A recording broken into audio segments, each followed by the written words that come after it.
Hey, welcome to the show. Feeling good with Duddy. That's me. Let's go.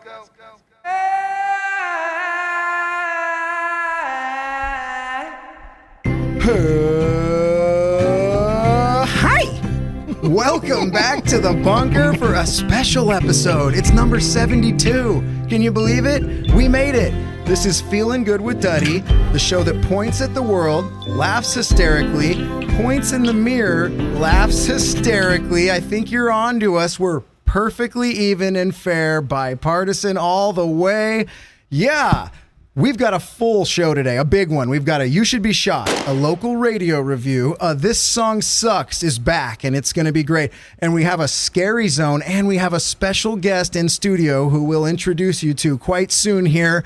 Firstly and foremostly, I'm Jake B., a barber here in Southern California. Let me tell you about my brother who sits next to me, the namesake of this show, guitar player, singer of the Dirty Heads. You know him, you love him.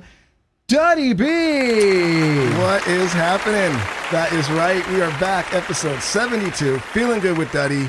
So happy to be here. And Jake, I'm so happy about all the reviews coming in as well. I can't thank you guys enough. We've been seeing all the, very kind comments, and the ratings are going up. It helps so much, guys. It really does help the show get noticed. It helps us climb those charts. So thank you guys so much. And if you're listening and you haven't yet, especially on Apple Podcast, if you're listening on there, give us a rating, write a review. It really does help the show. If you're on Spotify, I believe you can give it a follow or a thumbs up. Whatever you're listening on, hook it up. Thank you guys. It does help the show get noticed. And if you're listening and you enjoy the show and you want twice as many episodes every month, you can head over to our Patreon page. That's patreon.com/Feeling Good with Duddy.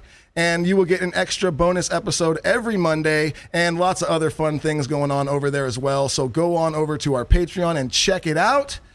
Other than that, thank you guys so much for listening, and we love you guys. Yes, you're very nice on Apple. They say a lot of nice things about us. Lots of nice things. On Facebook and stuff. Horrifying shit, but thank you for all the lies, apparently, you're saying about us on Apple Podcast. What's up with Dirty Heads, dude? I walked into the bunker for the listeners, and all the real equipment is set up now. I mean, it's not an acoustic set anymore, guys. We got full drum sets, everything I'm looking at. So you guys are ready for some stuff. We are ready. Yeah, we have our first drive-in shows this weekend, Friday and Saturday in Del Mar and Ventura, California. Very excited also / very just intrigued to see how this all plays out, And it's like, we had our first rehearsal the other day with all the equipment set up, And it was like, we've been for months and months and months, you guys know, doing the acoustic live streams, sitting down, acoustic guitar, very quiet and nice. And now I have to get up. I have to stand up. It's like, that's how lazy I've gotten, right? And you guys know, if you've seen us live, our drummer Matt hits the fucking drum so damn hard. So it's just like, oh my God, I forgot. But like, it's awesome. On a stage, you're further away from Matty. Yes. In practice, you're sitting on the fucking bass drum. Yeah. So there's really nowhere to hide in the bunker. I mean, you're going to get crushed with that It's drum. like anything. Like, we got soft. You guys got soft. It was like all of a sudden it was loud. I was like, ouchie. Ooh. I said it before. You guys have been playing in sandals. And you have to put shoes on now. Yeah, it's time to put shoes on. It's real. Yeah, you guys are all standing. John stuff is at stand-up level, everything. Man, but it felt good, honestly, to plug into the amp and hit some pedals, and it was fun. And I'm really looking forward to these shows, and I hope you guys are too. I want to say that they're both sold out, or if not very close to. So thank you guys for it'll be picking those tickets up. Because people will be far away from you guys and spread out, so that'll be cool. But also these shows are pretty close to us.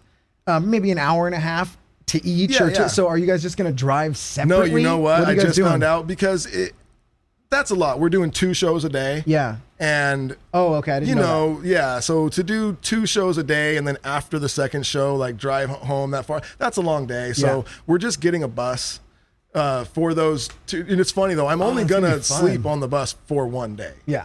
Because the second night we'll play the show and the bus will just drive us home and we'll get out and I'll be in my house. But so 1 day, but I'm really looking forward to it. Oh, it's gonna be a fun day. Oh man, I miss that. It's like, that's your family. That's been I spend more time with them than anyone really, besides like my actual immediate family. So it's like we did that every day, all not every day, but all the days half of the year, I'm say. with these guys, Yeah. in a bus traveling around, and did that for 15 to 18 years now, and then all of a sudden it's like, nope.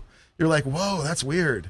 Back It in a was bus. really awesome at first, but it's been so long now. It's like, dude, what I would do for just a day off in the middle of fucking nowhere right now. Mm-hmm. You don't normally you have a day off in the middle of nowhere, and you're like, why couldn't we have gone to a city or something on our day off? Right now, you're like, that sounds great. I'll do anything. Yeah, play Mario Karts, take some bongies. Whatever, sounds great. Bummer. But yeah, and nothing is confirmed or set in stone as of now, but it does look like in the horizon there is a whole bunch more drive-in shows coming, and east to west coast, all over the country. So yeah, I hope that they all get booked pretty soon here, because we're ready to get out. That's right. We're ready to get out and do it. We do have more new music coming out, in the future. And speaking of new music, Jake, I did that song I told you guys about with Through the Roots. Yes. I did a track with them for their new album, and that song will be coming out this Friday. Awesome. So Yep. 2 days after this show 2 days drops. after this drops, that will be coming out. At least Get that's it. the last I heard. Yeah. If I'm wrong, sorry. But yeah, so that's exciting as well. And Jake, also this weekend, I ran across the situation where I realized that another person needs to be shot. Oh, here it comes, dude. My favorite new thing. You should be shot. Same situation too. Out eating lunch with my family. A lot of eating with your family. Yeah. People needing to be shot. All Right, right, eating let's with my go. family. So we're out and we're having a nice lunch, and it's quiet. And you know how it is right now too. It's like where we live, they just opened up restaurants to inside again. Okay. These tables are a little more spread out, so there's less people in there, but they're still not far from each other. We're eating, and so there's less people in here, so it's really quiet. It's pretty quiet in there, and there's a fucking family sitting not far from us, quiet lunch, and the parents are talking, and the two kids, both playing video games on their phones. Fine. Mm-hmm. That's okay. My kids do that sometimes too. And you're like, good, now we can have some time to talk. And the kid's going to stare at his phone for a little bit. Sometimes you need to do that. Yeah. There's two things that need to happen if you're going to allow this to happen.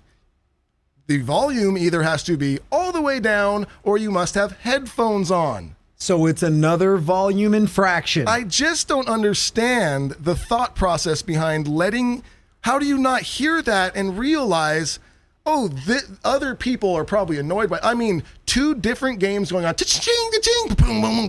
Yes.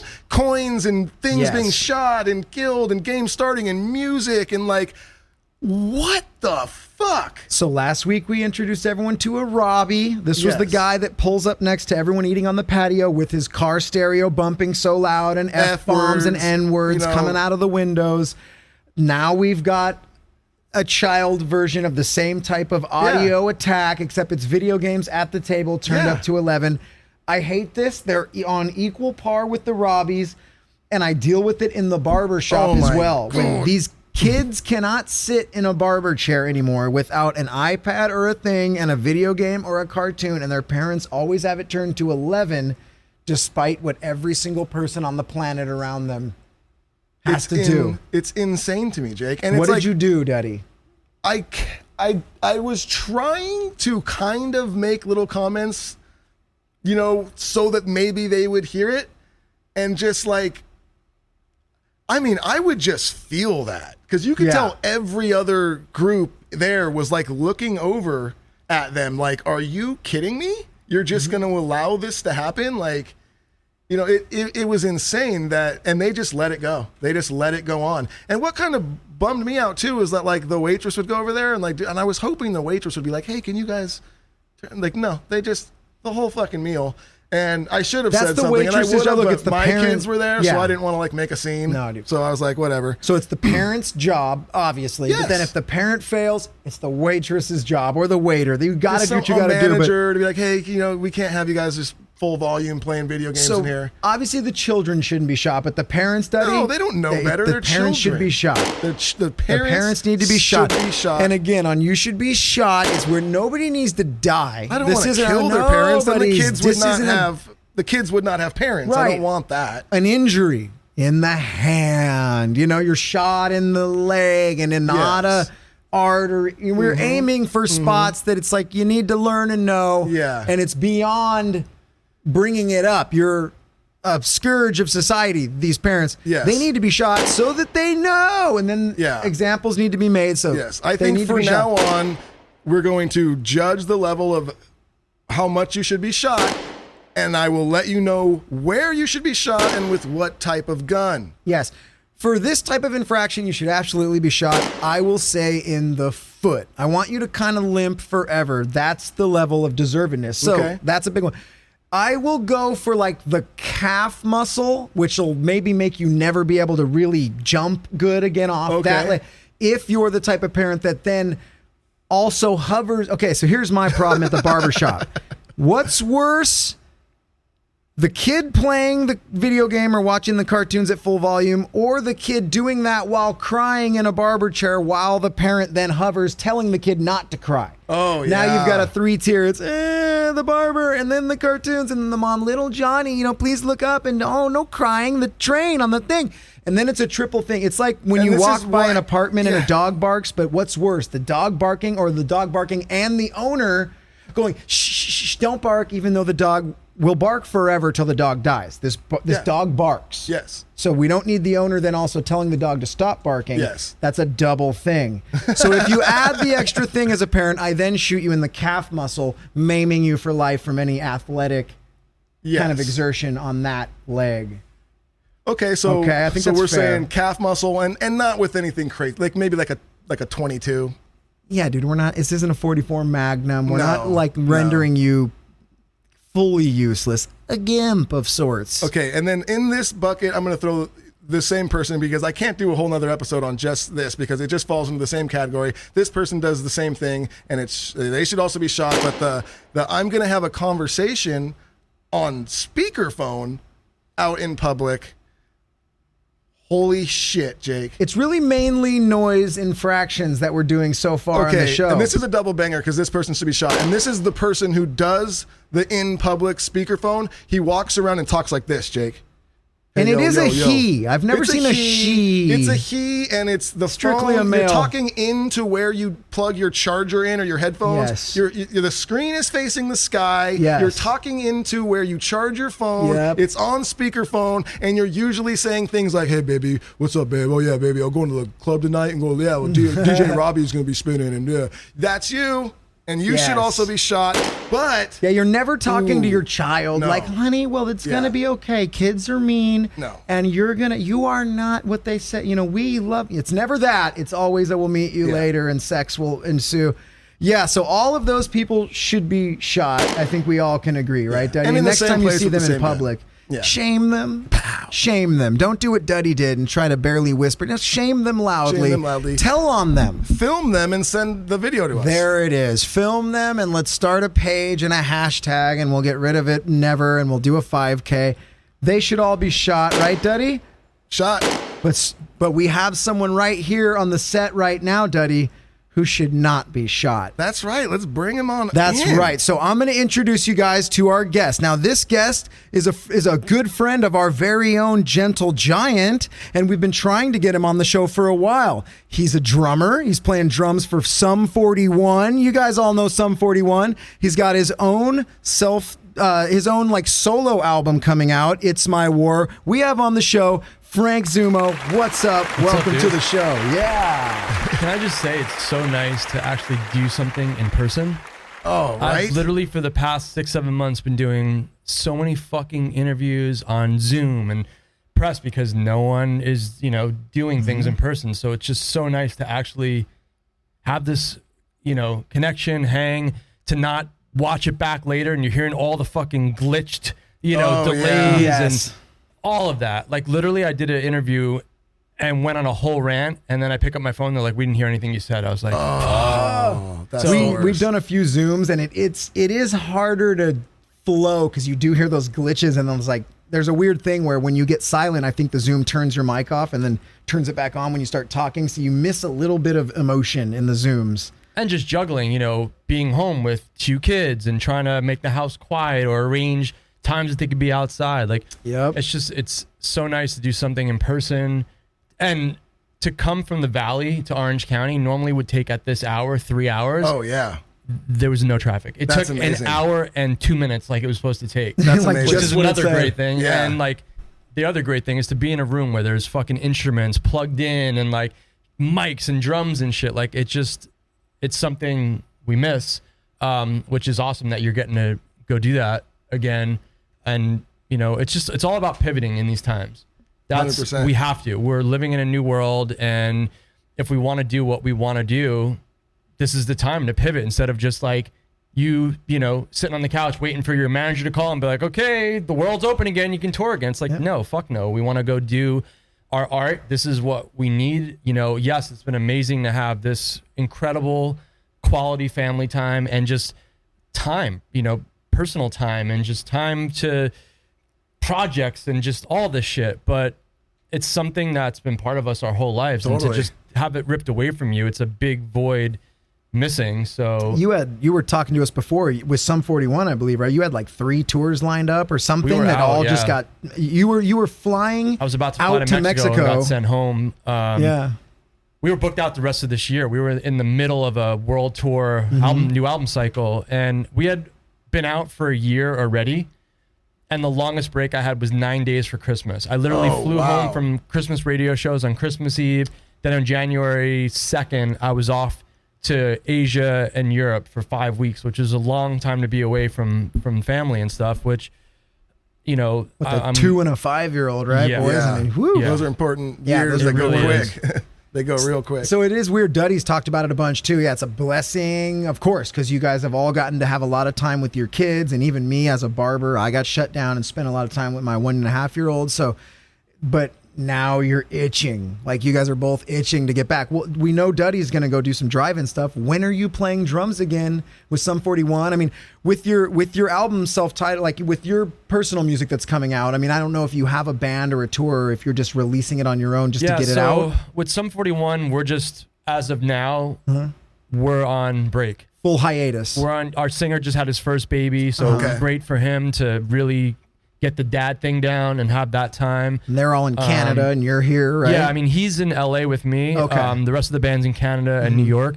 But so as of right now on our calendar, Slam Dunk Festival in UK is the first thing back in May. We'll see if that's going to happen. Who the fuck knows? But it was kind of a perfect time to put out a solo record. And because of this whole pandemic, you know, without it, I wouldn't have found the record label and, you know, had the real time to really, because I made this EP over the course of the last year, which shouldn't take that long, but with the amount of touring It's and hard. family time, you know, so now to be able to really focus, and my record's actually coming out Friday. Oh, nice. perfect. We dropped the single last week. It's a 3-song EP. Music video drop this week, and the EP will be out officially on Friday, the 25th. So it's a great time to really dive in and give this my full attention. And like, as far as playing live, it's what you've been doing, live streaming. Yep. So I've, you know, right when this whole thing happened, I was booked for Kevin Lyman from the Warped Tour. He did a big mental health awareness festival. It was going to be downtown LA, huge lineup.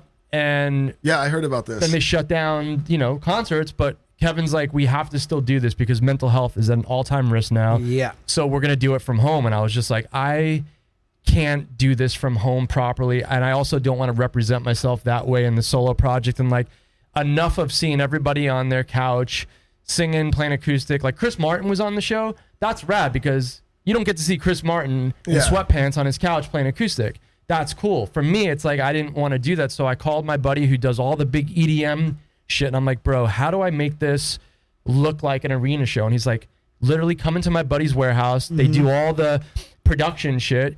Literally, we'll clear a wall. We'll set up the video screens, the lighting, the sound. I brought in Gentle Giant. Yep. Nice. He fucking shot the whole thing, edited it. We put it saw up. it, yep. And it also helped me build my solo live show because my whole team, we designed the show, like, and they all weren't even there. I'm firing it all through Ableton, time code, and MIDI. So I was able to have all the visuals and lighting all in Yeah. time and shit, but I was able to learn this technology with them, which was rad. And then now fast forward to, okay, I need to do some performance shit for the solo record, I got approached to do something that's going to be coming up soon. And I went in and I was like, okay, we did something pretty epic last time. How the fuck do we top it? Because I'm a one-man show. I want to make it exciting. And, you know, the solo record is full-on songs. It's not a drum, you know, fucking solo album. It's none of that. It's real songs with a different singer, different songwriter, different producer in every song. Oh, okay, and it's cool. combining my love of electronic music, rock music, pop music. It's all kind of in there. And my buddy figured out all the kind of giants of the production industry, put it together a place where you can do these events. And we were literally able to take my drums and put them 12 feet up in the air on a riser. That's and rad. add, you know, lasers and all this sick shit. And it's the first time I've really hit drums that hard, had the production, had like with the amount of crew people in the room, you could have filled like the Viper room. And the emotion that came over me, it was beyond therapeutic. Like I couldn't help but smile and scream at the same time because it's something that I didn't realize I was missing so fucking much that I really need. So I'm grateful that I had that moment. But now I'm like, okay, I need to start doing something. Back out like, there. I can't wait. You took the Dirty Heads approach, which it's like you said, it was cool right away to see everyone on their couch, and everyone went, all right, we're going to go lo-fi.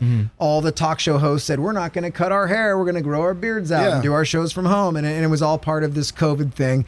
But then the Dirty Heads kind of realized early on, okay, everyone's doing the living room thing. Let's make an actual production out of our live stream. So it's worth, you know, you're putting the same attention into the live stream that you would into a live show. And you kind of took that I mean, same it obviously approach doesn't, mentally. it's not replacing.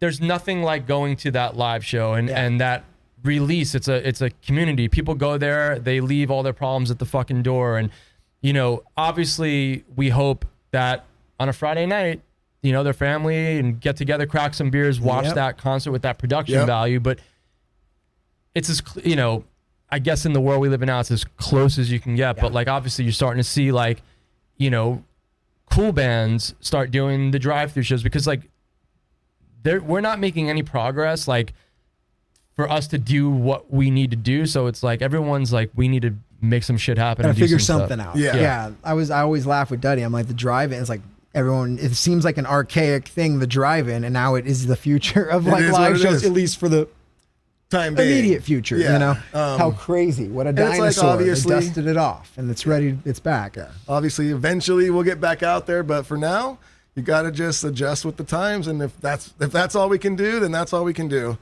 So before we get into, we got a bunch of segments and we're going to keep cranking. Just tell everyone, because you just mentioned that, you know, this episode will come out on Wednesday. Your album is going to come out on Friday. Tell everyone where they can find it, where they can listen. Just give yourself a nice plug. This record's called It's My War. It'll 3 songs. It'll be out, you know, on every streaming platform.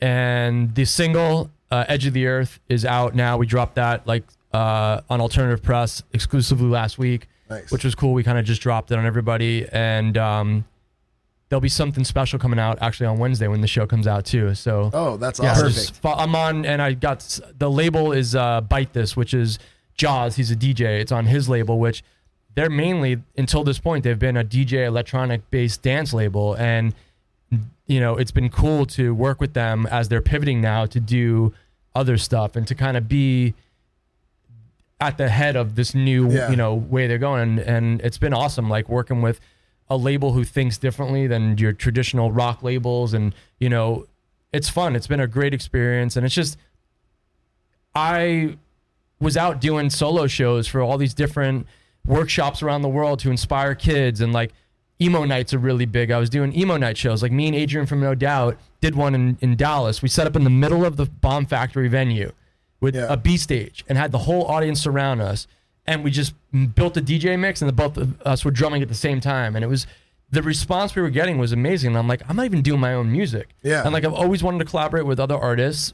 I'm going to just go for it and make this like a really positive, you know, inspiring kind of thing. And it's been fun, you know, even like the music video was something that, you know, I was like, everything right now is so heavy, which, you know, I'm so stoked. People like you guys and they're doing these podcasts that are fun. It's just taking you away from how dark and negative social media and the internet has become in these times. You know, I was like, if people are scrolling through and they're going to look at my shit, like, my goal is to make them smile for the day. So I want to do something that's perfect for the music video, cinematic and beautiful, why I moved to California, what this project is about. And like, also I wanted to, do something that was fear-based too. A couple years ago, my first podcast I ever actually did was for Gabby Reese. She's married to Laird Hamilton, the big wave surfer. Yeah. She's an Olympic volleyball player. player. This is another, like, I got a heads up about this podcast. They're like, yo, just a heads up. It's a comedy one. Yeah. Talking about shit in your pants. I was like, fucking awesome. Like, enough with the heavy, like, shit. I love that that's what people say about us. They're gonna want to know if you've shit yourself. All right. I was like, bring it on. Awesome. Morning coffee and shit pants story. Let's go. But I got a call saying like, yo, this is Gabby Reese and Neil Strauss, who wrote the Motley Crue Dirt, notorious book. It's their podcast called The Truth Barrel. And you're going to be in board shorts in a fucking sauna that's 220 degrees, just talking about real shit. Like, are you cool with doing this? I was like, fuck yeah. So great. I went, and it changed my life because I never realized, us as musicians, we're athletes. Especially me playing fucking Sum 41 music, man, fast, especially all drummers, fast and all hard. Yeah. And like, I'm like, after I talked to her and sat with her afterwards and talked about supplements and vitamins, and like, it changed my life. And her and her husband have kind of been my life coaches in a sense, where they've helped me, with training, with just how I treat my body, like all the stuff. And the thing they created was XPT. It's actual pool training, what you do on land with weights and shit in the pool, underwater and shit. Yeah, Laird Hamilton's for anyone that doesn't know, he's a famous big wave surfer. And yeah, he is the guy who you've probably seen before on TV, like grabbing huge boulders and running around on the bottom of the ocean. They're training their lungs, These guys will be held underwater for fucking 30, 40 seconds getting thrashed around at a time. Insane shit, which is scary as fuck. And I finally did it. And it was life-changing. Not only is it, overcoming fear, working with fear, learning, I didn't learn how to breathe properly until this pandemic. Yeah. Like, it's crazy. Like, learning all this shit that's changed my life and helps me do my job better. And all this solo music was inspired through all, those experiences. And I was like, I'm going to fucking drown my drums at the bottom of their pool and drum underwater for this video, because visually it'll be beautiful, but it's also scary as shit. I don't know if it's going to work.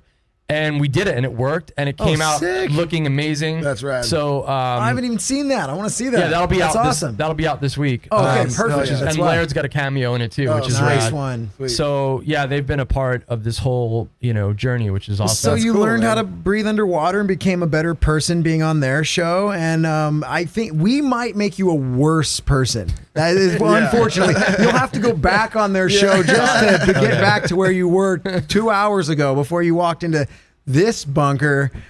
So that's all awesome, and that all fits perfectly in with the feel good shit. So you took this time with Sum 41 isn't playing, and you took a chance to get your stuff out there, just like Duddy and I in this podcast. Really, we took this show back for ourselves because of this COVID time. And I want to take something back for the people too, Duddy.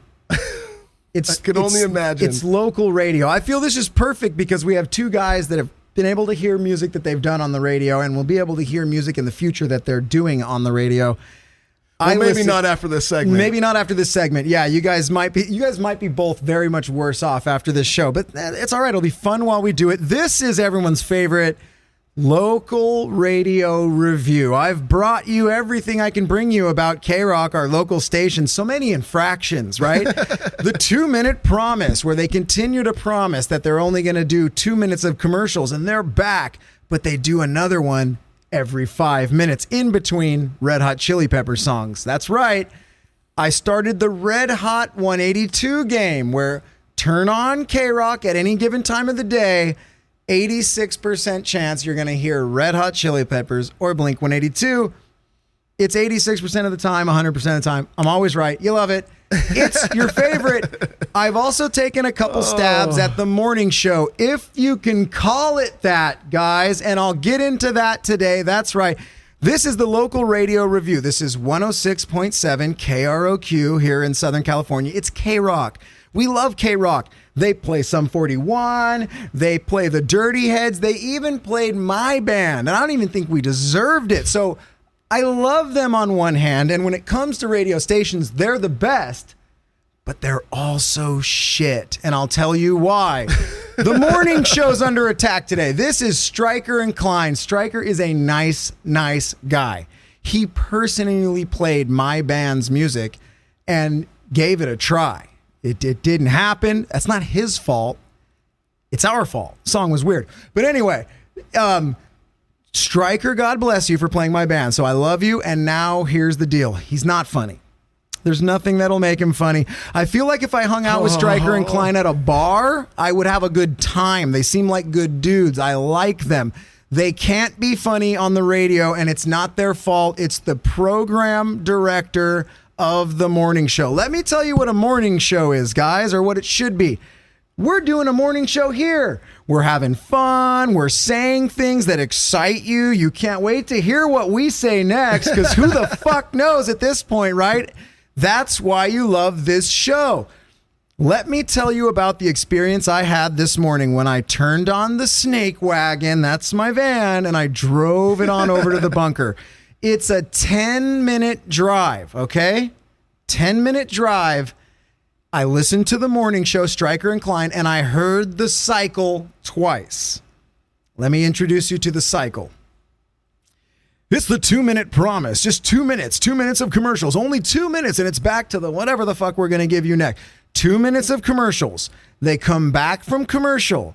They play a song you've heard a million times, a song you couldn't be more bored of. They play it. Now it's been 5.5 minutes of commercials and music. Still no morning show, guys. This is the morning show. And then Stryker and Klein come back. They give you one news story. LeBron James's son got caught smoking pot. Wow. I'm already over it, right? They stretch this into the entire morning show, which consists of taking listener calls. Let me tell you what you do at KROQ when this is your show. 2 minutes of commercials, 3.5 minutes of music, and then listener calls? How unfunny are you that the decision from the program director is what can we do to not allow these two to speak on the air? We will go commercials, music, and then I would rather hear from fake. You heard it. Fake listener calls, I'm calling it out, than even hear from the two hosts. Here's the calls. So LeBron's son got caught smoking pot, and they can't say anything bad about anyone. So they're both like, he's a good kid. Yeah, you've all met LeBron James's son. No, you haven't. No. He's a good kid, but he got caught smoking pot when LeBron was out of town. He had a party at the house. How old is this kid? 15. That's when you start smoking pot. Well, they all were saying that, to be fair. They're like, who cares? But what are they going to say? Ground him. No, they can't even do that. They'll be canceled immediately. Racism, the world will cry. You know how it goes. So anyway, they can't say anything about anyone. It's unfunny. And then they immediately go into, so what's the first time you got busted? And then just audibly fake phone calls come in. Oh, the first time I got busted was, my parents found our weed. And the next thing it was off to military school for me and my brother. And they're like, whoa. And first of all, we've taken, and then this is how good it is. Whoa, no way. Military school seems harsh. And then the guy's all, they told us we were going to Disney World, but when we landed in Texas, we knew we weren't going to Disney World. And they're like, oh, no fucking way. And then they immediately go, how was the weed at military school? He's all, actually, it was a bit better. Wow, KROQ. Off to the next shit. Perfectly timed. Here's the deal. No, that didn't happen. No. That didn't happen. No. Oh, we caught you with weed. We're taking you to Disney World. Yeah, I got my ears on. Military school. That just didn't happen. It was a fake call. Secondly, KROQ, we've taken calls on this show. We've had people on to tell us their shit themselves stories. It's never concise. It's never orderly.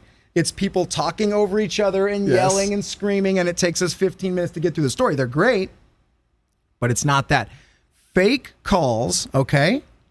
Commercials and music. I need to take a drink because the vitriol is getting to me. You guys discuss. Is this a morning show to you, Duddy?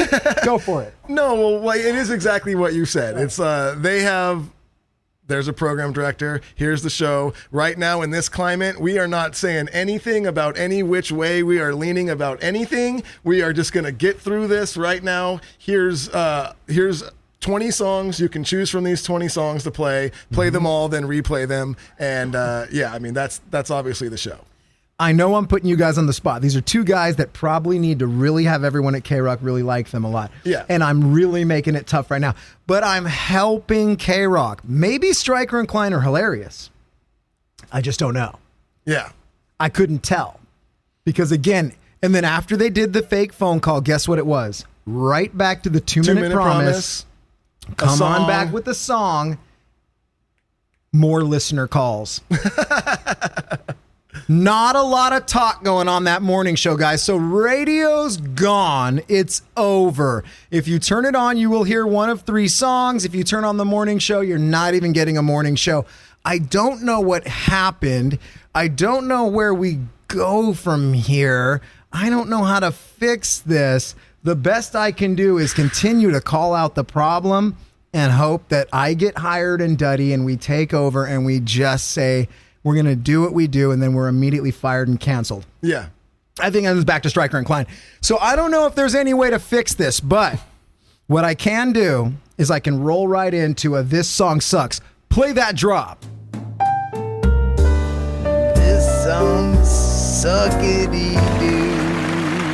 All right. Yes. Okay. Now we're back. Yeah. Dude, full disclosure.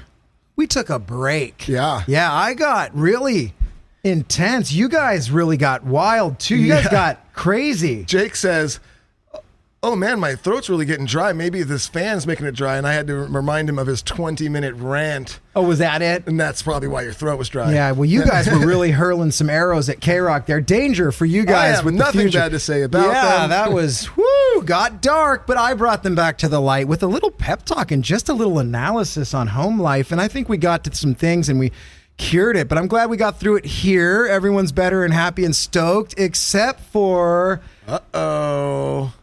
Everyone's favorite lovable San Diego trio, Blink-182. Yeah, Blink-182 Oh, no. shall be featured on this week's This Song Sucks. Now, look, as someone who's written a lot of sucky songs, I think I'm more than qualified to point out the suck in other people's music. And Blink doesn't suck. Blink-182 doesn't suck. They're awesome. We all love Blink. They make us laugh. They make us remind us of our childhood. If you were children when we were, they were a lot of fun for a long time. And then all of a sudden, Blink-182 tried to get serious and heavy. Everyone's favorite. You know, when a comedian decides, oh, I want to be a serious actor now. And you're like, awesome. Just do Ace Ventura again, you know. Not calling anyone out, or you know what I'm saying? Like, it can work for some people. Robin Williams was great in Good Will Hunting. All right, not the point. You guys get what I'm saying, though. Funny becomes serious, and it's okay. But this song is not okay. This is I Miss You. Okay? This is I Miss You. Everybody knows this song. Hello there. The angel from my nightmare, the shadows in the background of the moor. You guys all remember, right? The guy who's barely awake singing the first verse of this song. It's everyone's favorite Blink-182 song, right? What, are you hating on me right now? It's No, I'm loving on you. I just can't. I can't even deal with that first line, Jake. Before we even get to the first line, though, I'm going to let you go off on this. I said this kind of before. I brought this song to the table and I said, let's have a listen, guys. And to be fair, Frank did not say that this song sucks. Okay, Duddy agreed with me on the suckery Frank. I don't know how he feels. We're going to find out, though. We're going to force him into a yes or no if it sucks very quick. He probably is personally friends with these guys, and friendships are going to be over here today. But we're going to get to your opinion. This is a song that I'm convinced, everyone go back and listen, I feel like they were just fucking about. They were warming up. They were tuning their instruments, and someone said, and Travis Barker, you know, he says, of course, because everyone who's ever played drums would do that right there, you know, and then And they were just getting warmed up, and then they're like, all right, we're going to let us know when you want to go into take one. And someone recorded it and said, hey, that little thing that you did there, I like that. I know this because the entire song does that. It never changes. It never switches. It goes nowhere, this song. It starts here, it ends here, it travels zero. So it was obviously a thing in between a thing, and it's a hit. So it was a genius little thing. I'm not saying the groove isn't good. It is. But it never goes anywhere. So the first singer comes in and he says, hello there, the angel from my nightmare, the shadow in the background of the morgue. Duddy has problems here. It's just like, how hard are you trying to like write like deep lyrics? You're like, the angel from my nightmare, the shadow in the background of the morgue. Are you in a morgue? It paints a good picture. So here's the deal with me. The first verse doesn't bother me as much as it may bother you. It's the second verse. The unsuspecting victim of darkness in the valley. What? We can live like Jack and Sally if we want. This is what I've decoded here. They lived in San Diego. I'm assuming they lived in a suburban area of San Diego, and there is kind of a general malaise over your lifestyle sometimes when you live in these suburban areas where I don't know how to say it. It's like life is boring as fuck. You just want to get out of the valley. And and everyone's house looks the same, like Jack and Sally. I'm wondering if this is a family death of some sort. And he's seeing them in his nightmare, and they were bored in the there was the unsuspecting victim of darkness in the valley. I'm thinking like a depression. Here's the thing in the valley. You have a little bit of money, but you're not rich. You're definitely not poor. Mm-hmm. You have nothing to blame your boredom on or your possible depression because you have it good. You have a truck. You go to the river a couple times a year. You might go and ski once in a while, right? Mm-hmm. Your husband's in construction. Everything, the bills are paid, but you're not happy. You're in the valley. You live like Jack and Sally. That's what I'm getting from this. That might be me extracting diamonds from a... I can actually help you because I remember when the song came out. Oh, he's got facts. And I think it's close to accurate. When the song came out, they talked about Travis, the drummer, actually had a love of the Nightmare Before Christmas. Okay. So they worked in, that's Jack and Sally from Nightmare Before Christmas, have Halloween on Christmas. So those are the Nightmare Before Christmas references that somehow I know Travis loved that movie in Disneyland with the Haunted Mansion when it transfers to that. So somehow that influenced some of this. So maybe that clears up some of that stuff. That's really all I know about it lyrically. Okay. If you tie in A Night Before, the first verse again, I was always like, okay, I can kind of hear, what happened was you guys, I was just driving in the van, turned it on, KROQ came on, and I listened now out of fascination to radio, and this song came on. And I kind of realized right away that I'm like, oh yeah, it just does this beat the whole time. This is kind of boring. And then the first verse was a little shitty, but when the second verse hit, so everybody wait, we're warming up. We're warming you up for what really, really sucks. And I love that you brought some sort of facts to the table because Duddy and I bring next to none. That's okay. You're like, okay. Because look, and you find me and we'll have Halloween on Christmas. I really thought that was a douche line. I'm like, okay. But now that you say that, I'm like, no, not a douche line. I just don't understand. And, we'll wish it never ends. Maybe he didn't want the movie to end. I don't know. Okay, well, what other? Fine. And then, miss you.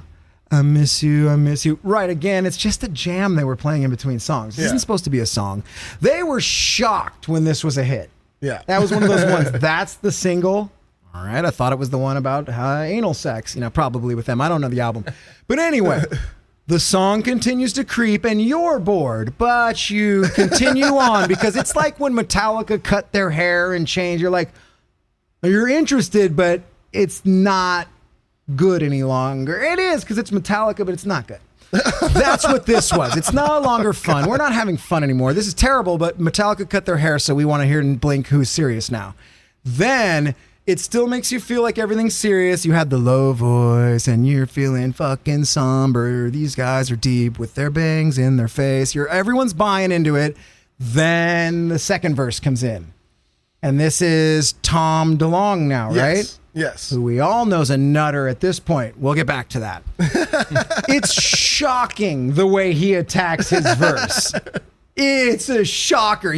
The fucking disappearing nightmares and foggy shit and all around the lawn. You're picturing the valley. I think those are the lyrics, right? And then old Tommy comes in. Where are you? Whoa, what the fuck, dude? You gotta warn us with that. You don't just, where are you? Like coming out of the bushes, dude, like a nightmare creature. And then the next line doesn't even grammatically, he's not even trying. Where are you? And I'm so sorry. And he's like British, kind of, but he's not. That's the real issue here. I cannot sleep. I cannot dream tonight. And he's British again. And where did he come from? You're on Halloween on Christmas and you're just in between houses, just, where are you? The scare of the year with Tom DeLonge coming out of the bush. I would love to hear just the vocal track. They list someone in a studio, solo that vocal real quick. Where are you? Like, hi, do what? He did an interview recently, I think, for All Press, and he talked about when people call him, they'll say hello there, or they'll like reference that like to this day. When they call him, or voicemails, whatever, they'll do both voices. So hello that's there. been the comical probably. So we're not so alone. good. I love this. So I like to think that he did it on purpose to fuck with everyone, and he is potentially a genius or a lunatic. We'll get to that later.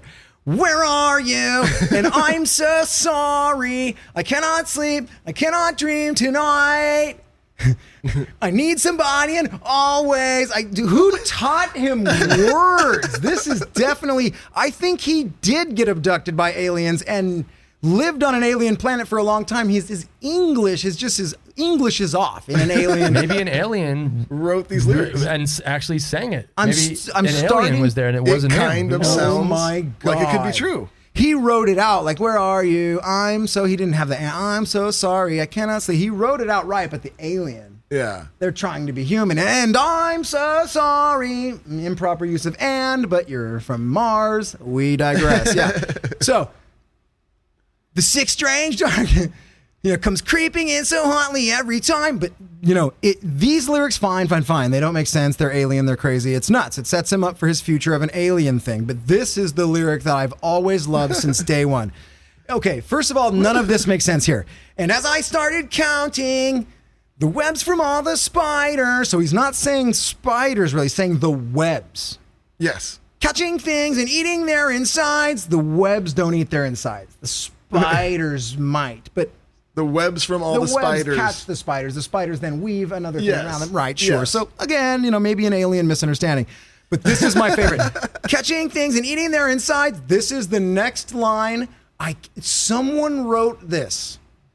Someone wrote this line, and this passed, and it made it onto the song, and it made it into our world.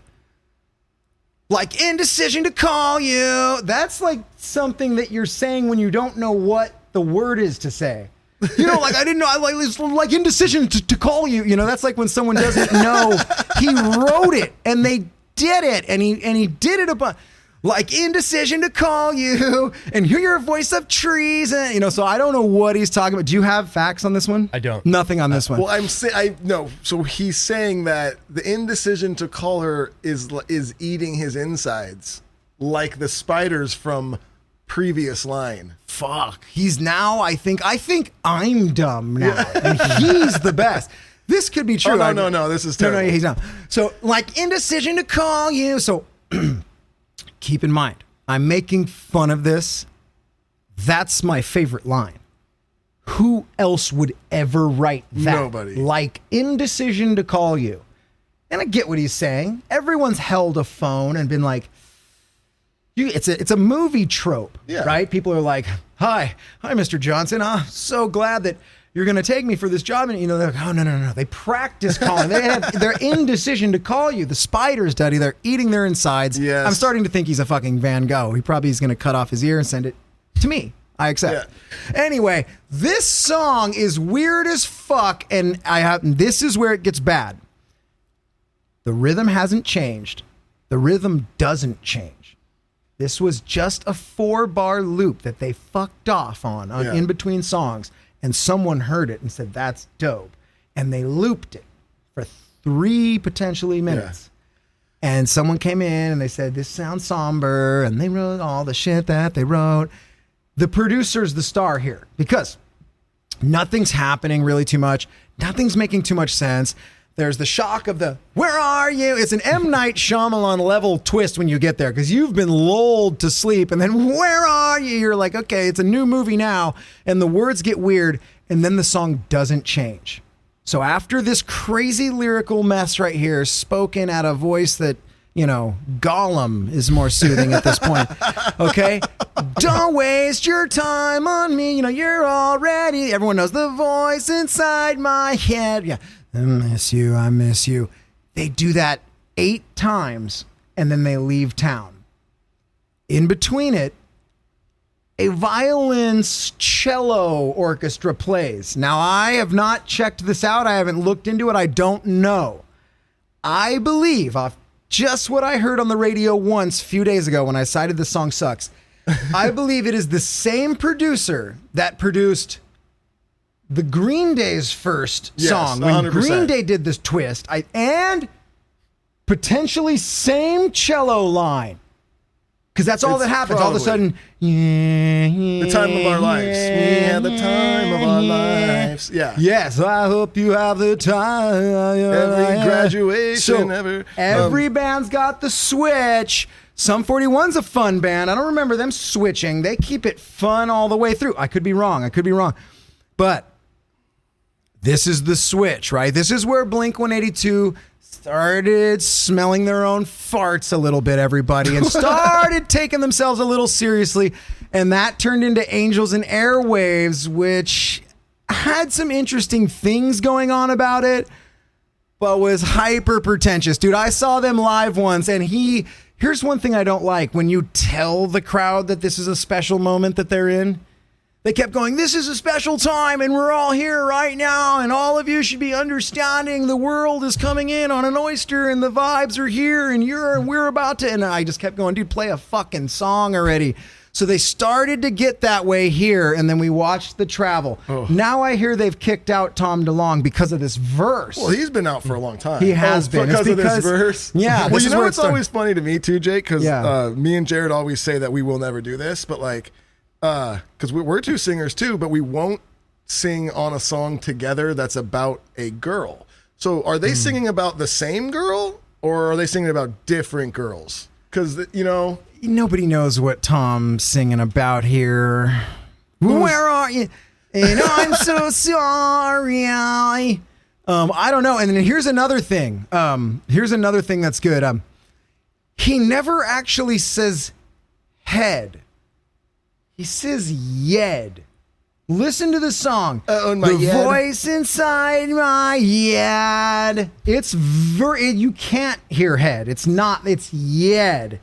And I almost love it again, just like I love like indecision to call you. It's like syllabically it doesn't even line up. He has to rush the word indecision. You know, so I love the choice. I'm almost falling in love with the song as I make fun of the song, but you guys check it out. I think it's the same line as, what was that song from Time of Your Life? Yes. Yes. So, and again, that one gets played a lot at weddings, though. Not so much this one here. No. More of a funeral jam. Yeah. This one gets played in the bedrooms of a very, very sad, like 13-year-old. Yeah. We'll have to do the math on that and see if it's the same producer that we can blame for the ruin of both bands. But all right, so let's see. I'm never going to have another song played on KROQ. No, I'm never going to get to tour with Blink. That's for sure. Well, I don't listen Anyone to else show. you want to just destroy my chances on doing stuff with, Jake? Oh, God dang.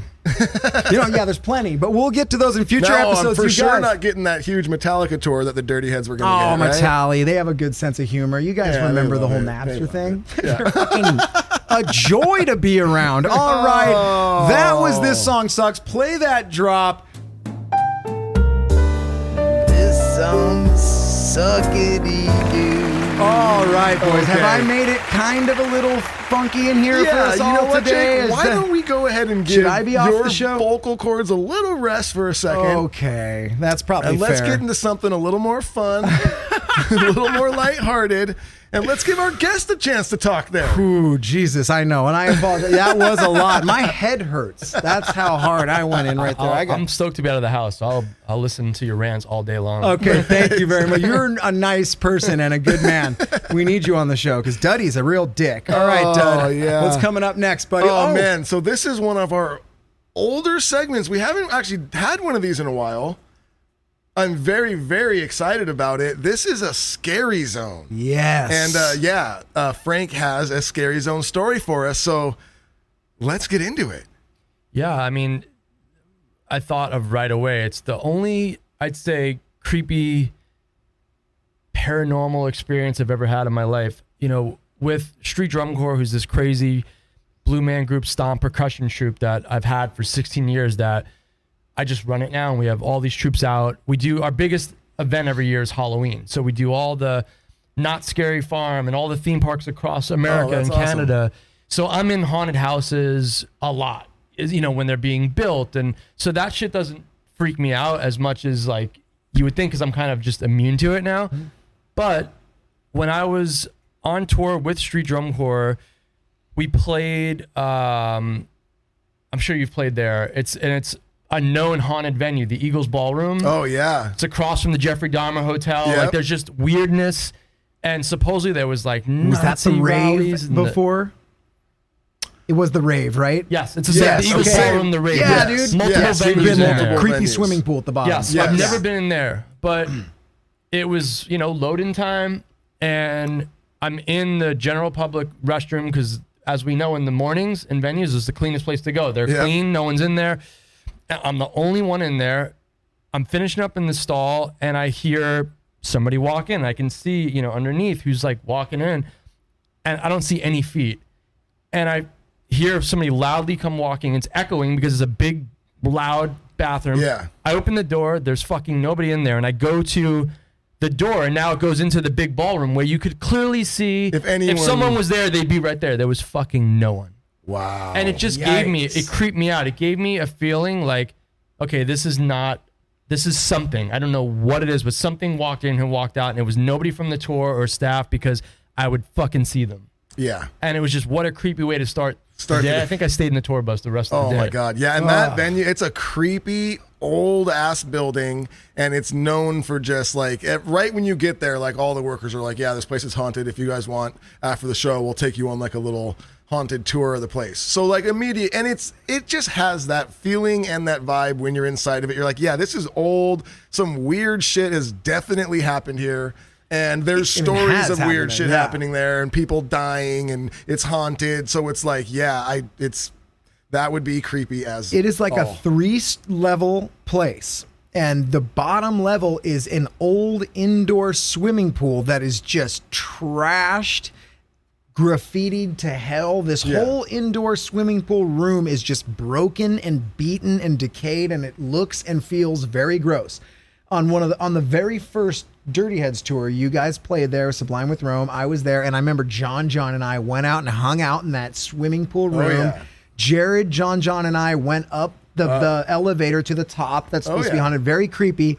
And you mentioned, Frank, the Jeffrey Dahmer hotel across the street. What that is Jeffrey Dahmer, you know, that's where he like killed some of his victims. He got caught in that hotel. Well, no, he would go to the venue. To this venue. Take victims home to his house and kill them. Yes. So there was a gay club that used to be in that venue, and he would go get like gay men and take them back to this hotel and freaking murder and put them. Their parts like in the, you know, the fridge and right? stuff. Yes. It's just a weird, and I didn't go. I opted out of all those creepy. Like I'll walk through a haunted house when it's, you know, dark at night and that, but I know it's all fake shit in there, and this was built.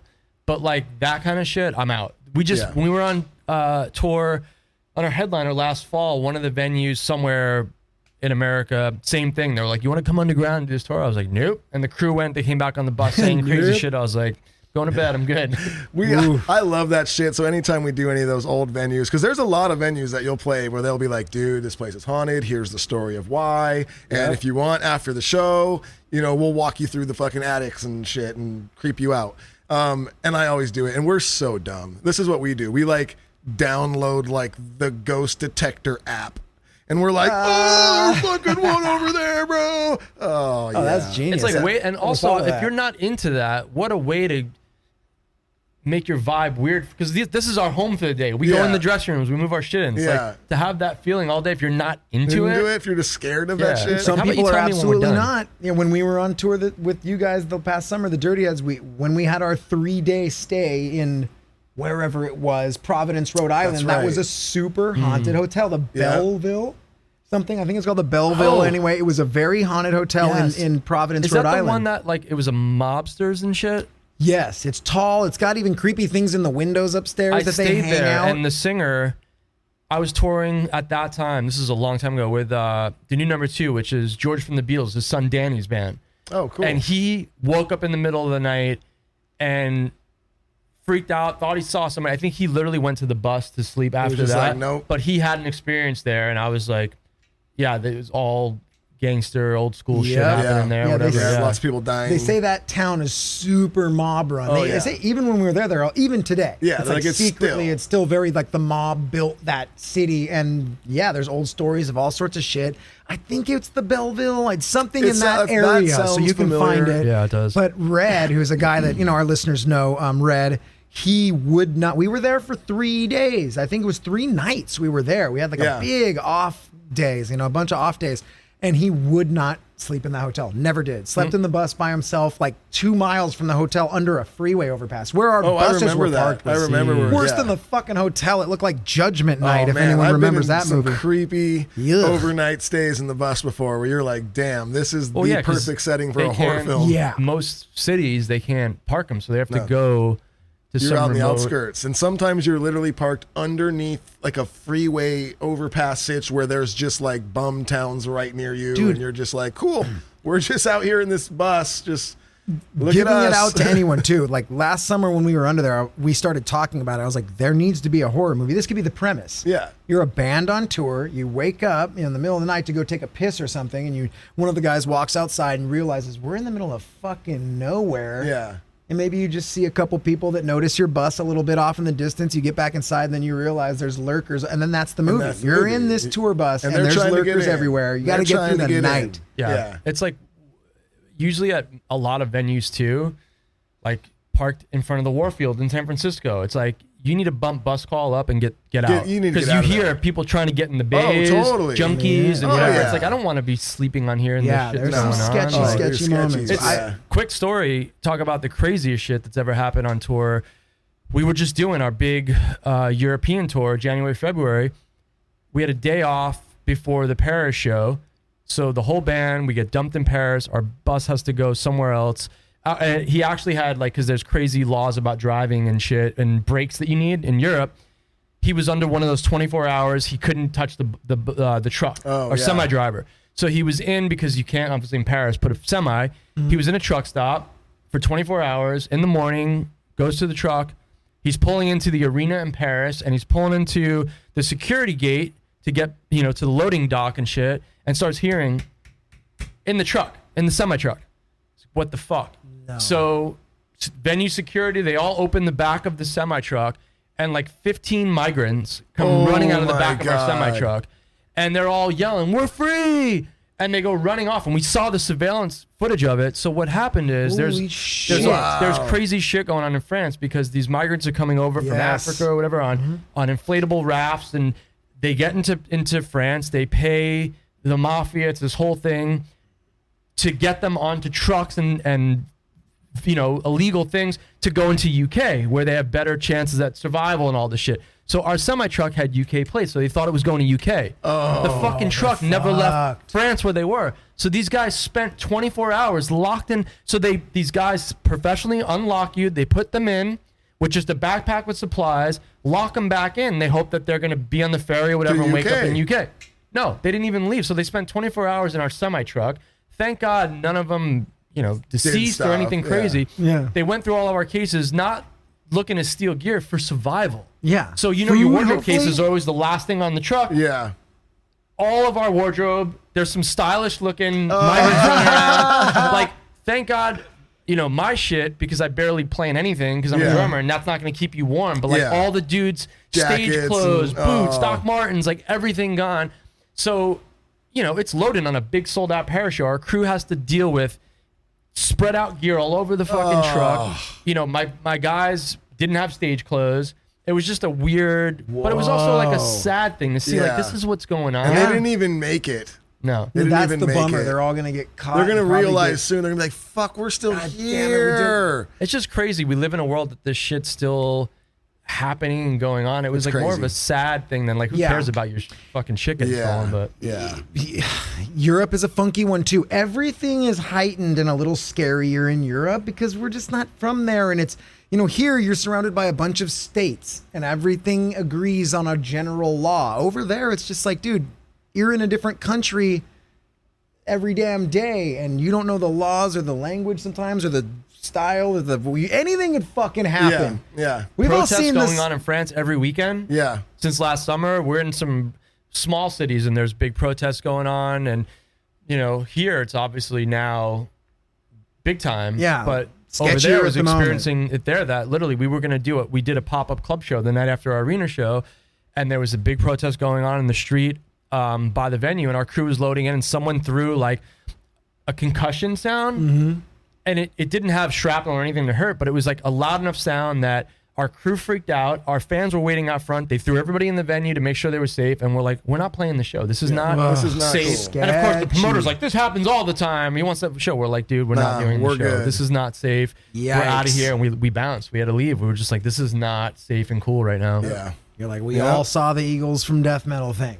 We're fucking Well, out and of Sum here. 41's merch guy was murdered in that Same wow. guy. that venue. So Get we're very outta sensitive to Yeah. all of that. And like, when we went back to Paris after all this happened, months later, we played a theater 2 nights in a row, and like the venue was patrolled by military with machine guns, which that feeling, it's like, this is a fucking rock show. This is what it's become now. And it's like, that's not terrifying. to be dark or anything. Like now that we're home, like I've been working on like, okay, with my wife, let's like really look at our insurance policies and things and home insurance and shit that we had to kind of rush through because I was on the road.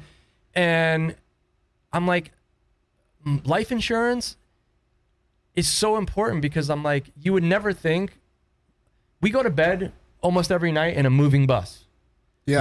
Dude, I always we're- think about that. We're flying That's so everywhere. gnarly, yeah. It's concert venues are having mass shootings and things now. Like it's kind of like a high risk job to think about. So I'm like, I need to make sure my insurance policy, God for freaking bid, my family and my children are taken care of and whatever. Like it's dark shit to even have to think about, but it's the world we live in. Who would have thought a rock show was not a safe place to go? And you feel know? like when you're on stage, you're safe, you're all good, but it's like, not anymore. I don't know if you guys have, like with our security team and shit, we have like a little briefing every night and there's arrows.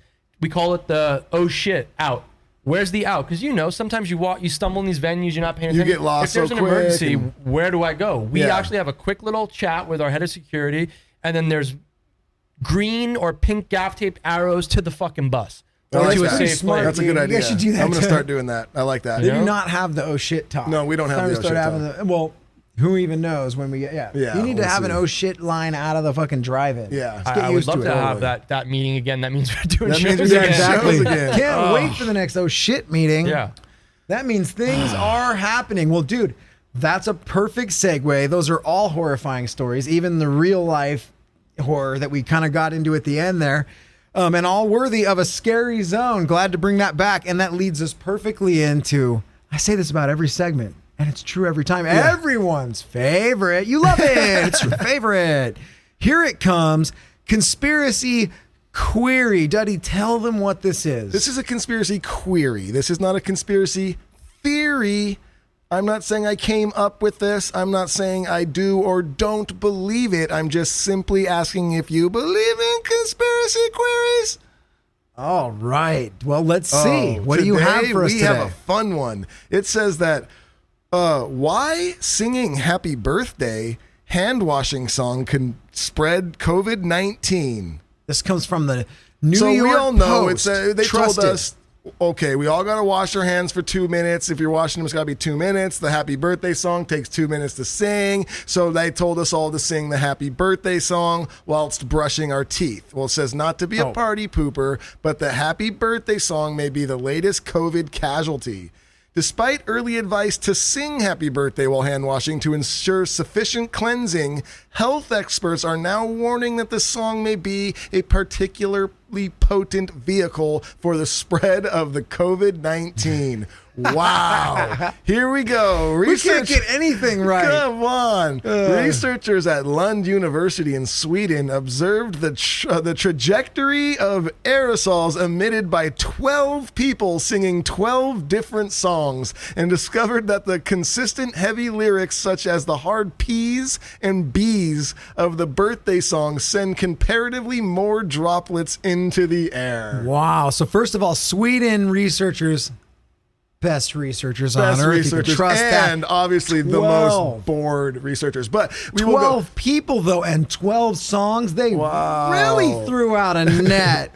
Different restrictions have been introduced all over the world to make singing safer, said Jacob Landau, an associate professor of aerosol technology.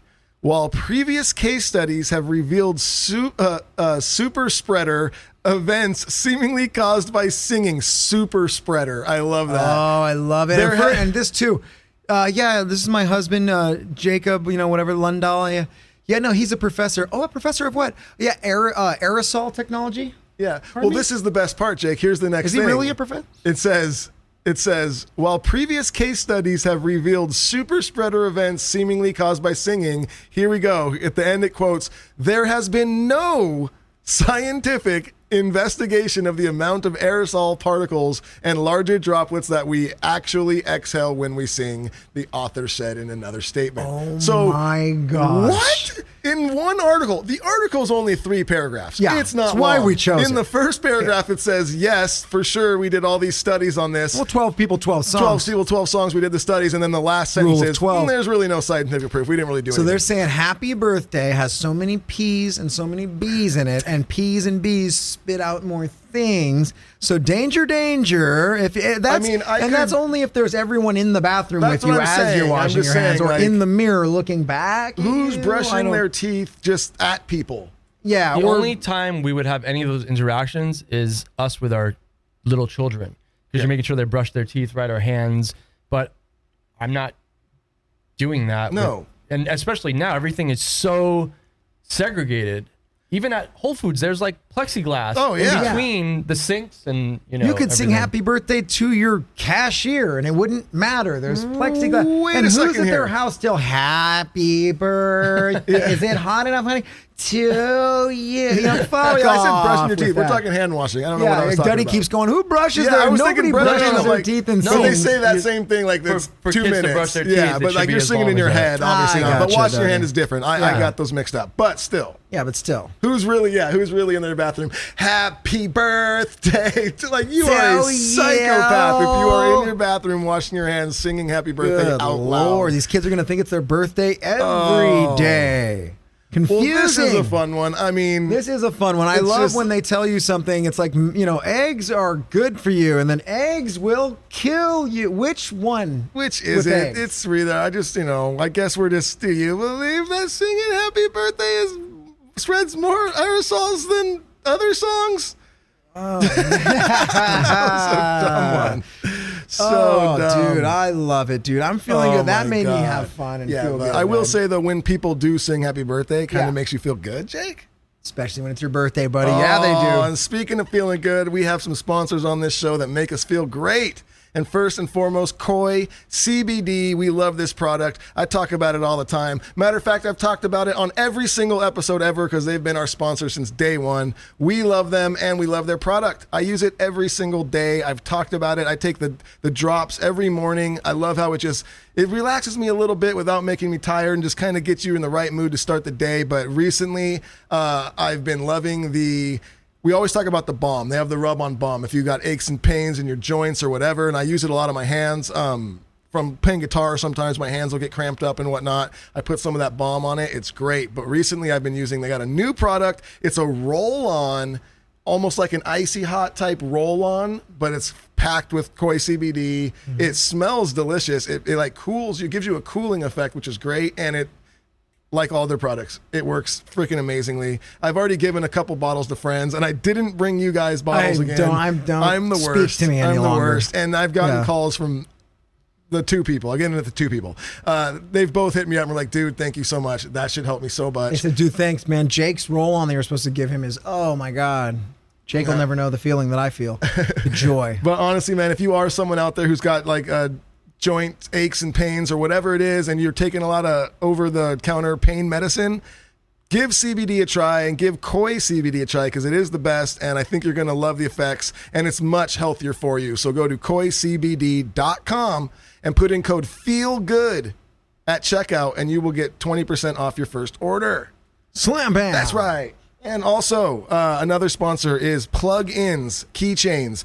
They have an amazing product called the Jack Rack. I've actually had one of these on my wall for like 2 years. My wife got it for me for like a Father's Day, I believe. And I love this thing. And what it is it's a key holder. And it comes with 4 keychains. You attach your keys to it, and they resemble a 1/4-inch cable. And the Jack Rack resembles a guitar amp head. So you plug in the cable just like you would a guitar, but your keys are on it. You know where they are. Right when you get home, you plug it in. When you're leaving, you unplug it. It's an amazing product. And if you know anybody who plays guitar, who just loves music, period, such a rad gift. You will be a hero, I promise you. And if you go to pluginskeychains.com, and that's with a Z, pluginz.com, or keychains.com, you will, and put in code DuddyB at checkout, you will get 20% off every order. Slam. That is right. That's right. And then real quick with our merch. I said it, I think, on the last couple weeks episode. At the end of this month, at the end of September, goodbye to all the existing merch. And that's at feelinggoodwithduddy.com. There's shirts, there's mugs, there's things, there's all sorts of stuff. It's all going away, never to be seen again, gone. There will be no merch for a little bit, nothing. And then we will present a new shirt to you.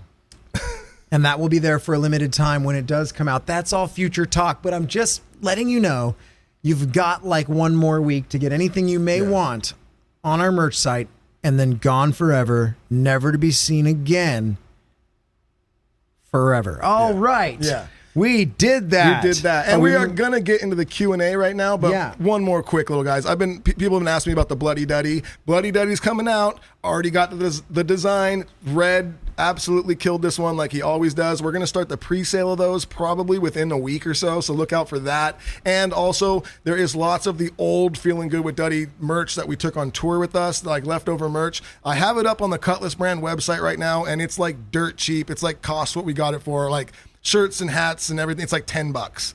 So you can go over there if you want to pick up some of that old tour both tour of the merch. things he's talking about is at the Cutlass website. The Bloody Duddy tee is a Cutlass shirt. Cutlassbrand.com. And the old Feeling Good with Duddy merch. The old stuff. Not even the stuff that's on our website right now. The old. They're just offloading it over there at cutlassbrand.com. Yeah. So that is that. That is it. So we are going to move in. We just got a few questions that we're going to answer today. But we also do have, we always would talk about poop stories back in the day on the show. I forgot about this. And we asked Frank if he's got a did you poop yourself story. And he said no, but he does have little children at home. And Duddy and I are both fathers and we love him. So he does have a child poop story that we will go over right now before we get into those questions. So let's hear it, man. Brand new father, go on our first road trip up to Northern California with our, Brixton was probably a month old. We go, and then we decide to do Big Sur and take the whole PCH way back. I'd never done that before.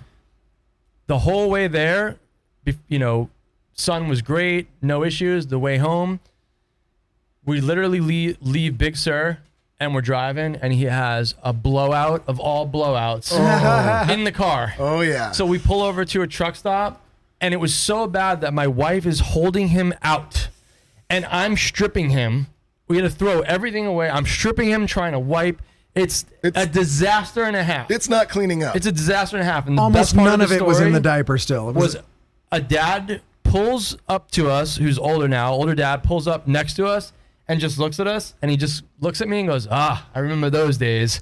Oh, like a movie like, scene. oh my We just God. had a laugh, and we're just like, and then I think it happened again, but not that bad on that drive Same home. drive It was one of home. those drives where we had to stop a lot of times to, to nurse and all that, but it was just the first time, because I never knew, like, being a new dad when you're like, blowout, what is, like, how bad? Like, It's no, a they're baby. wearing a It's so diaper. little. Shit can That's come what the out. diaper's for. Yeah. Like, Oh, it was. oh yeah. It was. I mean, It comes out the sides, the top, the bottom. poor kid. Yeah. Poor Oh, kid. man. Yeah, that would trump anything that I can't even recall of myself or anything. And I was like, probably people don't talk about kid stories on here because kids are the best with blowouts Oh and my all that. God. Yeah. Anyone who's had a kid has dipped their hands right into a soupy pile. Oh, my God. I mean, if you haven't, you're just lucky as heck. Well, the dude. first couple times too, you're like, oh my God. And then you just get used to it. You're like, well, whatever. Don't I got even some care. shit on my hands. Or just the having boys, yeah. them peeing on you when you're changing totally. their diaper. Yep. Totally. Getting all over the bed, the wall. I had we got him because his room was like nautical-ish themed. We had a Shepherd Fairy piece that he gave me to tie into the room. Right above the changing table. Worst idea ever. He pissed all over the frame. I was like, oh, man. Either made that more valuable or trashed the Yeah. reason. No, you'll never resell that. It's a personal item. That's amazing. Perfect, All because right. that gets us right into the shit show that is question and answer. Play the drop. Questions. Woo-hoo-hoo. Ask us any question you want. Ooh.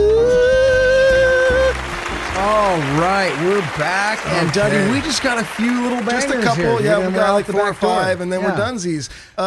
The first one will come from Terry Phillips, and he said, "Did the cat come home, or is he a she. goner?" Oh, yeah. Wait, did you have a recent one, or was this? No, this was the one from I talked about A long time ago. I think on the Patreon page. So what? Quick story, long story short, is I had a cat who was just a murderous cat. Right, my house backs to a park. There's a lot of like ivy on the wall and things. So like we get all sorts of like rodents and possums and things rolling around. But what we also get a lot of in the park in the backyard is coyotes. We live right near the wetlands, and I live near some golf courses. There's a lot of like open area near me, and the park that my house backs to has like a little pond with a lot of ducks that live in it. So at night, coyotes come to that park, and it's just like a buffet, right?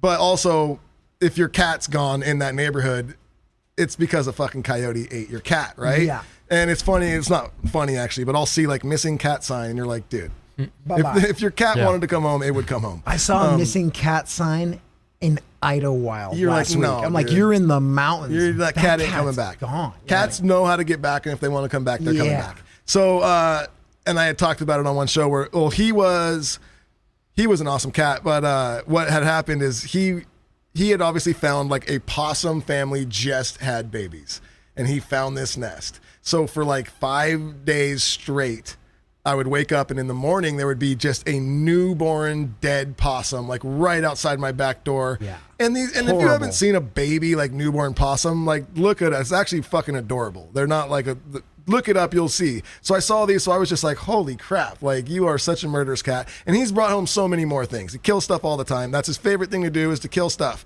So and then you know where this is going. He wasn't there anymore. It was a few days of I was doing the podcast, and I was saying he still hasn't come back. He still hasn't come back. So to answer your question, Terry, no, the cat is a goner. The cat's a goner. Cat I never like to came back. think that the possum parents had enough. Ooh, he came back for one more round, and they were like, nah. Like the mom was all, I'm a baby mommy possum, and then the dad, and then wham, and then bye-bye cat. Oh, that's it. Yeah. I like that. I like Hey, that man. flip. That's a Shyamalan. That's a shamalama ding dong, dude. Danielle Lindemolder says, Duddy, will there be any more Dirty Head skateboards made available on the DH website? I don't know off the top of my head right now, but I'm sure we will. We like making those, and they always seem to sell pretty decently. So I will say yes, but I do not have an answer of when. Mark Plante says, you guys are pretty good at the music thing, and I assume the barbering thing, but what do you really suck at besides fantasy football? Ha! My team's in second place. And what skill would you love to master if you had the time? What do I suck at the most? Honestly, there's one thing that I suck at so bad. I will never be good at this. I wish more than anything I was good at this, because when I watch people do this, I want to be able to do it, but I just cannot. I may be the worst one of these in the entire world, and that isn't like an artist. Like, I cannot draw. I suck so bad. I can barely draw a stick figure. Like, it's fucking terrible. I wish my brother's like really good at it. We have always made fun of Duddy's art It's so bad. things. Like, even our mom and dad. Oh, There's it's just no- like terrible. I don't Yeah. get it. I don't get how it could be so bad. And I really wish I was good at it. Jared's like an amazing artist. You Jared's know, like, and I really have good. so many Dave's really friends. great. Dave's really Yeah. good. Just so Red. You know, Red's there's awesome, Tyler even. Like, there's so many people in my life that are great artists, and I fucking am so terrible at it. Duddy's bad, and I'm okay. Like Jared and Dave and Red, those guys are good. Yeah. They're way better than me. So there's like a spectrum. Duddy's the worst ever. I'm acceptable. I'm on the spectrum, if you know I'm what I mean, when it comes acceptable. to Yeah, and then those guys are like, holy shit, how'd you draw that? You know, Yeah. but yeah, that is funny. I don't know that, there's a bunch of shit I suck at, but one thing that I've always just thought was funny, because I think of myself as athletic. I surf, I skate, I played a bunch of sports. I'm usually decent at most athletic endeavors that I try. And this is so stupid, but I have never once had a hula hoop stay up. I cannot. I have tried, like, I want to be able to do this. Really? Yeah, like, because it just frustrated me. I remember when we were kids, because our buddy Randy, his sisters would always hula hoop, and we'd all Yeah. mess around, and Randy could do it. I think I remember you. It was Well, like, I had everyone baseball can do booty, it. so like I got something for it to hang on. You don't bro, got much. it's like, it's a joke. So even more recently that we encountered a hula hoop at someone's house, and I'm like, I'm gonna learn today. Cannot do it. Can't. That's amazing. 4-year-olds are doing it. So it was a thing that I'm just like, dude, I will never ever fucking do this. That's just one of a myriad of things. Frank, anything that you suck at that you wish you didn't suck at? Any sport. Any sport, Just- not an athlete. Like, the coordination for drumming is, left and right and all this shit that's really hard. Yeah. Sports, Nope. it all goes Weird. out the window. That's Just- so funny. yeah. Yeah, because you look at a drummer and you're like, oh, that's an athletic guy. He's just fucking winging shit all around on time. Like, you got to be, it seems You like would think, you would yeah. think but pretty like athletic. football, basketball, lacrosse, just no go. That's hilarious. Oh, You're man. really good at drums, so fuck, Good enough. Yeah. You know Yeah. what? And there's, how many athletes are out there like, I wish I was good at, like, I wish I was a musician. So, Yeah. Yeah. with yin, there's yang. It's better to be really good at something and than to be just like, I'm passable at everything and Yeah. I'm not great at anything, Just so- like, "Phew." We got to do one more. yeah. We got one more. Last question, guys. Wait! You didn't answer my question! There's no time! Francisco Molina says, Yo, Duddy, it's been a while since we've heard any one-liners from Jack. Oh my God, is he still on a roll with those? Also, me being a father of a 2-year-old, I've been having a lot of proud dad moments. What are some memorable proud dad moments you guys have had?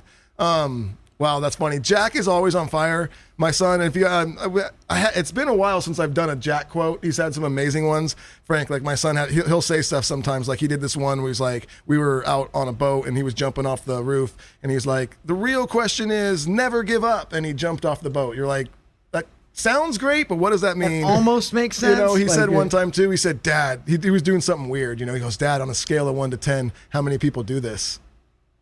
You're like, well, what? Like, you can't really answer that, but it sounds amazing, That's right? awesome. So he hasn't had any like crazy Jack, like inspirational quotes like that in a bit, but he did say something the other day.